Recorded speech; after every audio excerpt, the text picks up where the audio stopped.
Обид за подкуп на премиерот Христијан Мицкоски имаше, но тој не доаѓа пред камери и со записници. Изјави денес вице-премиерот Александар Николовски, од кого беа побарани детали за подкупот кој го објави Мицкоски. Секако дека тие понуди не доаѓаат официјално на состанок со камери и со записници, туку има така наречени канали на комуникација преку кои тоа се прави и затоа после јавно изнесените информации кои што премиерот ги даде за обид за корупција, ние решивме денеска да ги повлечеме членовите кои што се дел од тимовите за евалуација. Николовски изјави дека за изведба на Коридорот 8 пријавени се несериозни компании. На овој повик нема пријавено ниеден учесник од сериозна земја членка на Европската унија.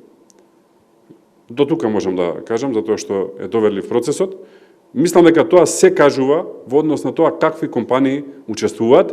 Ова според него значи друго. Тие компании мислат дека преку своји посредници можат да направат обид за подкуп кај мене, кај премиерот, можеби кај членовите на евалуационата комисија и така натака.